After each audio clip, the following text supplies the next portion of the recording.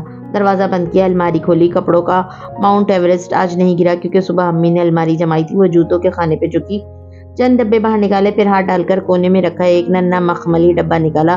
سنہری مخمل کا وہ ڈبہ کھولنے سے پہلے اس نے بہت دیر سوچا، اتنی دیر کے ہاتھ شل ہو گئے، اور پھر اس نے کھول ہی دیا۔ اندر سنہرے مخمل پہ ایک سنہری چین والا لاکٹ رکھا تھا، مگر کسی سونے چاندی کی جگہ زنجیر میں سیاہ ہیرے کی شکل کا اسٹون پرویا تھا جس کے اوپر سنہری حروف میں اینڈز ایور آفٹرز کنندہ تھا۔ یہ سادی کی چین کا جڑواں تھا۔ اس نے زنجیر کو ہولے سے چھوا مگر پھر ہاتھ ہٹا لیا جیسے کرنٹ کے ننگے تاروں کو چھو لیا ہو۔ سر جھٹک کر ڈبہ بند کیا، اسے پھینکنے والے انداز میں نچلے خانے میں ڈالا، جوتوں کے ڈبے اندر رکھے اور زور سے الماری بند کی۔ گہری سانس لے کر وہ اٹھی تو اس نے فیصلہ کر لیا تھا کہ وہ بھائی کو ہاشم والی بات بتا دے گی، مگر آخر ہاشم بھائی ہی تو تھے نا، کوئی غیر تو نہیں تھا۔ بھائی سمجھ جائے گا اس لیے وہ بتا دے گی، مگر کب، یہ حنین نے بھی طے نہیں کیا تھا۔ دستے طلب بھی کیا کوئی شہر طلسم ہے۔ جواہرات کا اندازہ ہمیشہ کی طرح دوست تھا۔ نوشیروان دوستوں کی طرف نہیں گیا تھا، وہ اس پر رونق مارکیٹ میں آ گیا تھا جہاں رات میں بھی دن کا سما تھا۔ جو نیٹو کنٹینرز آج کل لوٹے جا رہے تھے ان کا سامان یہاں کوڑیوں کے بھاؤ بک رہا تھا۔ پٹھان اور مقامی دکاندار اس بات سے قطعاً بے نیاز کہ وہ جو بیچ رہے ہیں وہ بے حد قیمتی برانڈڈ اشیاء ہیں، بہت مزے سے بھاؤ تاؤ میں مصروف تھے۔ نوشیروان نے کار کہیں دور کھڑی کی تھی اور اب وہ جیبوں میں ہاتھ ڈالے فٹ پاتھ پہ چلتا ہوا آگے بڑھ رہا تھا، ساتھ ساتھ اس کی متلاشی نگاہیں آس پاس کو چہروں کو کھوج رہی تھی۔ اسی تلاش میں وہ آگے چلتا گیا۔ کافی دیر بعد ڈرائی فروٹ کے ایک سامنے سے کھلی دکان کے سامنے وہ رکا، چند ثانیے پتلیاں سکڑ کر دکاندار کو دیکھتا رہا جو صافی سے اشیاء جھاڑ رہا تھا، اور پھر آگے آیا۔ جی صاحب، تازہ ڈرائی فروٹ ہے؟ دکاندار اس کو دیکھ کر کپڑا رکھتا جلدی جلدی اپنی اشیاء کی خصوصیات گنوانے لگا۔ نوشیروان نے پہلے دو فقرے تو بیزاری سے سن لیے، پھر بات کاٹ کر بولا، 40 گرام چاہیے بس۔ مگر کون سا؟ تمہیں پتا ہے مجھے کیا چیز 40 گرام چاہیے؟ اس کی آنکھوں میں دیکھ کر درشتی سے بولا تو دکاندار کے الفاظ حلق میں اٹک گئے۔ اس نے زبردستی مسکرانے کی کوشش کی مگر رنگت متغیر ہوتی گئی۔ صاحب، تمہیں کوئی غلط فہمی ہوئی ہے، ہم ایسے کام نہیں کرتا، میں پولیس والا نہیں ہوں، مال دو تو میں جاؤں۔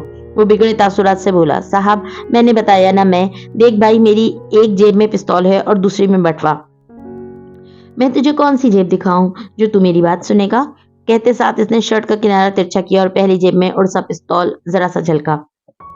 دکاندار نے ہاتھ اٹھا کر سر اسبات میں ہلایا، گلابی والے قائد اعظم چلیں گے، اندر اور بتاؤ کون سا چاہیے۔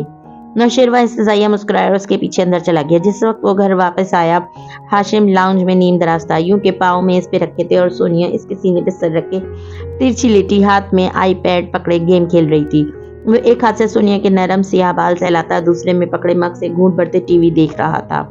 بابا میرا گیم دیکھے نا، وہ خفا خفا سی بولی۔ ہاشم نے ایک نظر اسکرین پہ ڈالی، اتنی دیر سے تو ان لمبی ناکوں والے پرندوں کو دیکھ رہا ہوں، اب تو مجھے ان کی شکل بھی یاد ہو گئی۔ مسکراہٹ دبا کر کہتا وہ پھر سے ٹی وی دیکھنے لگا۔ آپ کو میرا کوئی گیم سمجھ میں نہیں آتا، وہ مسلسل اسکرین پہ انگلیاں چلاتی کہہ رہی تھی۔ میں اس طرح کے گیم نہیں کھیلا کرتا سونی، اور جو میں کھیلتا ہوں میں ہمیشہ جیتتا ہوں۔ شیرو میرے ساتھ سب گیم کھیلتا ہے۔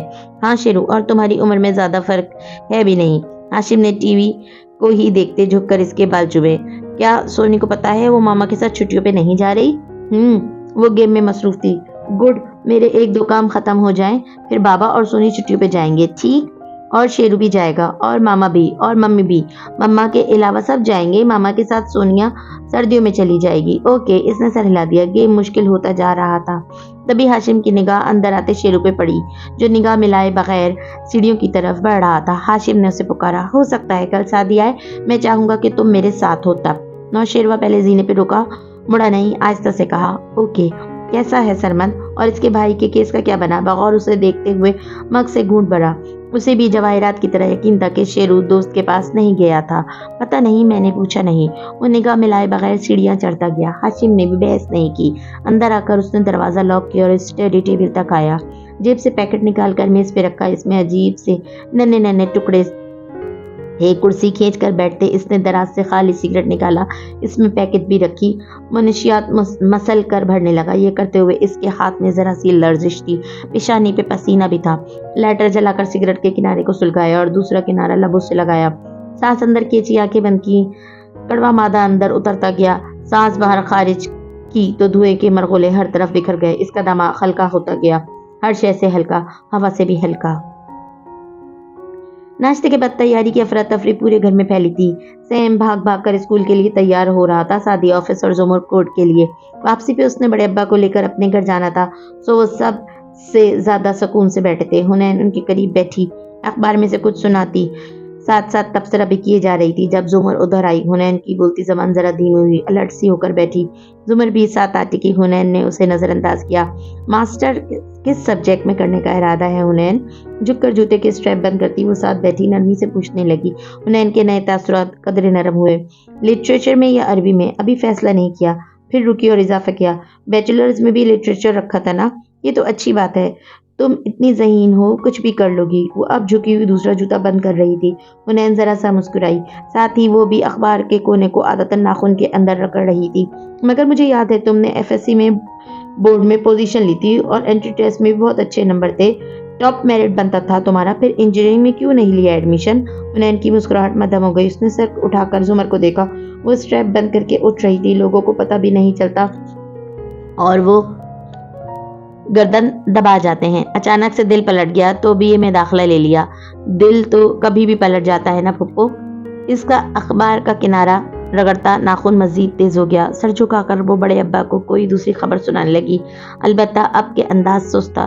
زمر نے جاتے جاتے مڑ کر اسے دیکھا۔ یہ آخری فقرہ کہتے اس کی آواز میں نہ طنز تھا نہ تلخی، بس عجیب سی اداسی تھی۔ وہ راہداری سے گزر کر سعدی کے کمرے کے دروازے تک آئی تو وہ آئینے کے سامنے کھڑا نظر آ رہا تھا۔ کالر اکڑے ہوئے اوپر کھڑے تھے اور وہ ٹائی کی گرہ لگا رہا تھا۔ زمر ذرا سا مسکرائی، دروازہ ہولے سے بجایا، تو تمہارا کوئی آفس بھی ہے؟ گرہ کھینچ کر اوپر لے جاتے وہ خفگی سے پلٹا اور کالر درست کیے۔ 2 سال میں پہلی دفعہ چھٹی لی، وہ بھی صرف 2 ہفتے کی، اور باس سے چپڑاسی تک ہر بندہ گزرتے گزرتے تانا دے جاتا ہے، آپ تو ایسے مت کریں۔ اوہ، اور اتنی لمبی چھٹی کیوں لی؟ سعدی چپ ہو گیا۔ جج پہ آخری دنوں میں پریشر ڈالنا تھا، ماموں کو نکلوانا تھا، ہاشم بھائی کا لیپ ٹاپ ہیک کرنا تھا، جس کا موقع آپ کے توسط سے مل گیا، اور اب ان فائلز کو کھولنا ہے، مگر چھٹی ختم۔ یہ سب صرف سوچا، جب بولا تو محض اتنا، کچھ ریسرچ ورک کر رہا تھا، اسی کو مکمل کرنا تھا۔ چلو پھر ویکینڈ پہ ملنے کا پلان کرتے ہیں۔ جی آپ تو شادی میں نہیں آئیں گی نا؟ اس نے سرسری سا ذکر چھیڑا۔ وہ جو مڑنے لگی تھی چونک گئی۔ کس کی شادی؟ اب پورا رشتہ معلوم نہیں، مگر جس لڑکی کی شادی ہے وہ ہمارا بھی رشتہ دار ہے، اور اس حماد کا بھی۔ حماد اور کرن اس لیے تو آئے ہوئے ہیں آسٹریلیا سے، وہ بھی ہوں گے شادی پہ، اور کرن کاردار خاندان کو بالخصوص بلوائے گی، وہ سب بھی ہوں گے۔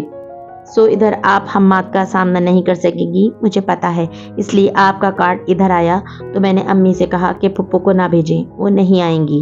زمر کے لب بھیجے اور آنکھوں کی پتلیاں سکڑیں، سینے پہ بازو لپیٹ کر اسے تندی سے دیکھا۔ اور تمہیں کیوں لگا کہ میں اس کا سامنا نہیں کر سکتی؟ آپ نہیں کر سکتی، تبھی تو خاندان میں کسی تقریب پہ نہیں جاتی۔ خیر آپ نے نہیں جانا تو کوئی بات نہیں، میں سمجھ سکتا ہوں، بہت سمجھداری سے اس نے کہا۔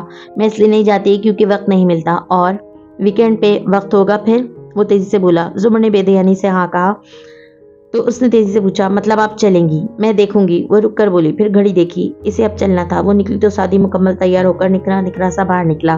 لاؤنج میں بس بڑے ابا تھے۔ حنین سوچنے لگی، انہوں نے اسے سوالیہ نظروں سے دیکھا۔ وہ تقریب پہ جانے کے لیے مان گئی۔ بالکل، مسکرا کر کہتے اس نے چائے کا کپ اٹھایا اور سامنے بیٹھا بڑے ابا نے تعجب سے اسے دیکھا۔ تم نے کیسے راضی کیا اسے؟